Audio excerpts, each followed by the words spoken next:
はい、皆さんこんにちは。いつも動画をご覧いただきありがとうございます。今日の動画はですね、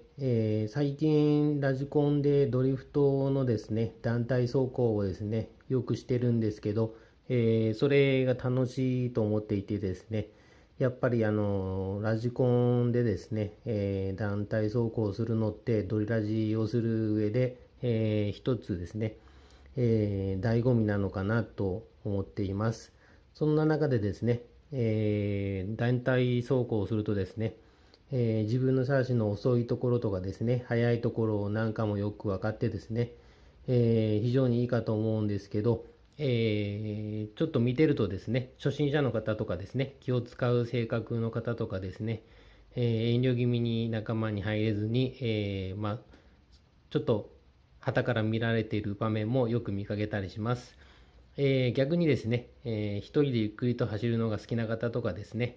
今日はセッティングをしっかりやろうかなって思われている方も走られてますので、後ろからビタビタにですね、つけると、ちょっと迷惑になる可能性もありますので注意が必要かと思います。そんなですね、団体ドリフトなんですけど、どうやったらですね、もっとうまく走れるのかなと思って、考えていたんですけど、3つぐらいちょっと私が思うところを、私の試験になるんですけど、考えてみたので、その辺をちょっとまとめてみたので、よかったらご覧ください。はい、まず1つ目に横のスライド量の最適化ということで考えてみました。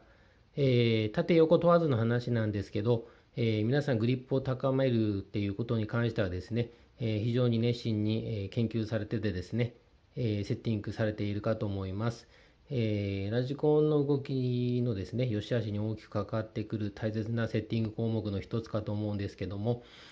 私が考えるにはですね、団体ドリフトにおいてはですね、横グリップが高すぎると、なんか走りにくいなと考えていて、特に路面グリップそのものが高い路面ですね。これに関しては特に、なんか走りにくいなと感じてしまいます。その理由としてですね、横のグリップが高すぎるとですね、振り出しでちょっと粘ってしまってですね、前の人と同じタイミングで振り出すのがちょっと遅くなるっていうか、自分がこう理想とする、振り出しのタイミングがやっぱり遅れがちになるっていうところがあると思うんですよね。それをすることによってまたちょっと操作する部分で余計な力が入ってですね、リラックスして操作できなくなってしまう時が多いかなと感じています。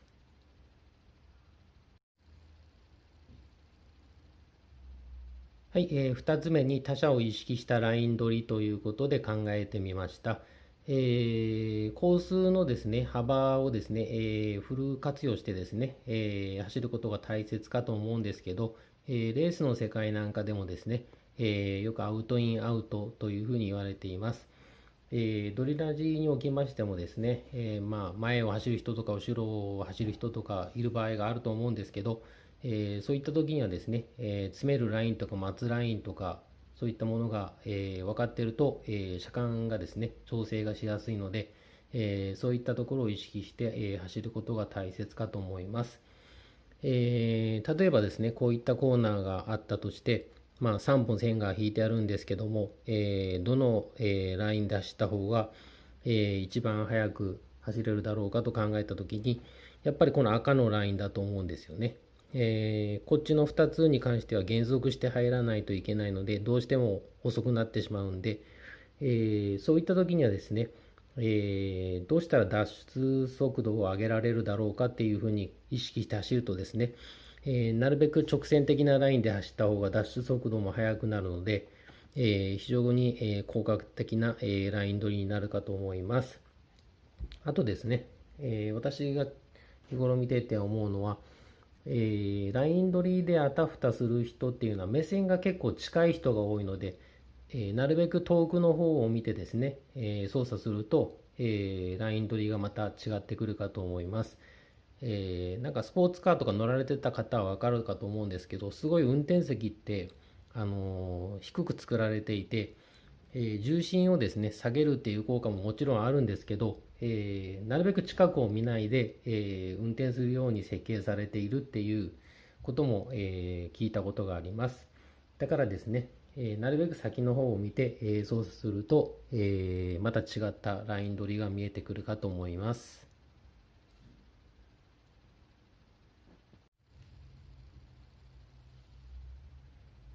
3番目に、荷重移動を意識したシャーシ作りと操作ということで考えてみました。スロットルをですね、無駄に煽りながら走行すると、後続車の方ですね、非常に不安定になってしまって、合わせにくいっていうのがありますし、見た目も、なんかいまいち綺麗じゃないっていうふうに思います。すごいうまいですね。YouTube の、団体のドリラジの動画なんかも、上がってるかと思うんですけど、なんで、まあ、操作自体もうまいんですけど、見た目がすごい綺麗なんですよね。そういった方々ってやっぱり荷重移動が皆さんきっちりできていて同じリズムで走られているなっていうふうに私としては感じていてですね、なかなかそういった方々が、揃われているコースって少ないのかなというふうに感じています。この辺のですね、荷重移動をですね、意識して走ると、非常になんかもう綺麗に走れるっていうかですね、ドリフト自体の、距離も伸びますし、そんなにアクセル自体もですね、まあ、スロットル煽らなくても、速度も結構乗ってくるんでですね、非常にいいかと思います。各サーキットとかですね、まあ、コースごとにはですね、例えばこことか、まあ、場合によってはこっちとか、まあ、後ろであるとか、そのコーナーにあったその荷重が乗ってなきゃいけない位置っていうのが本来あってですね、そこに乗ってたら一番綺麗に、車らしく動くっていう位置があると思うんですけど、例えばですね、ちょっと手書きで書いたんですけど、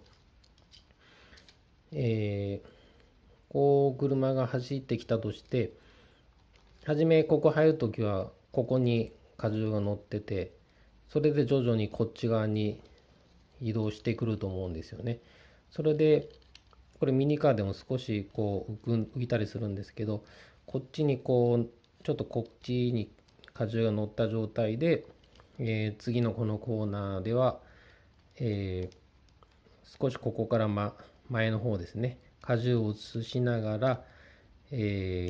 こっち向きにですね、一旦荷重を移して、ここを浮かせた状態で一気に、こっちに重心を移して、こんな感じですよね。にドリフトしていくのが、自然な流れかなと思います。サーキットに行くとですね、何々さんの後ろを走りやすいですねとかですね、いう話があったりとかですね、何々さんのが、先頭を走ると、周回がうまくいくとかいう話もあったりとかあると思うんですけど、そういった方々が、なんで、うまいこと走られているのかっていうとですね、後ろからついてくる、仲間たちのこともですね見えていて、自分の、この走ってる車ですねをうまくコントロールしておられる方なんじゃないかなと個人的には思います。そしてですね、車速とかですね、ライン、角度なんかもそうなんですけど、自由に操れる人でですね、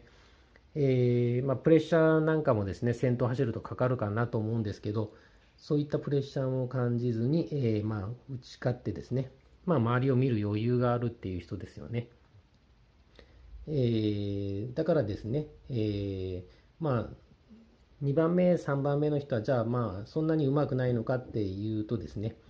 2番目、3番目走る人はですね、前後に他車の車がいますので、またそれはそれでですね、違った難しさっていうのはあるかなと思うんですけども、瞬間的な判断力とかですね、集中力、強めのメンタルも、もちろんそれも必要かとは思うんですけど、先頭を走るとですね、そこそこ走れるんだけど、間に挟まれるとですね、中にはうまく走れないという方もおられるかと思いますけど、そういった人はですね、まず気が知れた仲間の人とですね、ちょっとあまりこう関係性がない人だとですね、ぶつけるとかですね、ちょっと気がかりになるかと思うんで、気が知れた仲間の方とですね、たくさん練習してですね、メンタルを強化すると、ちょっと落ち着いて操作できるかなと思います。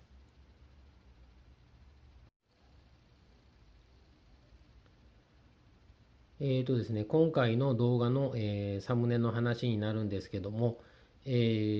私がですね、何気なく、ネット検索をしていたところ、アトリエまゆこさんのホームページですね、こちらにたどり着いたんですけども、そこはですね、数名で、走り屋の気持ちシリーズっていう日常系のですね、車の漫画を描かれている方々なんですけど、それで私の方が、サムネに使いたいなと思って、連絡を取ったところ、OK をいただいたので今回使わせていただいてます。今回の、画像はですね、その中のアキランさんっていう方の作品になるんですけども、他にいろんな方々のですね作品がありますので、皆さんですね、興味がある方は、ぜひともですね、行って、ご覧になっていただけるとありがたいかなと思います。動画をご覧いただきありがとうございます。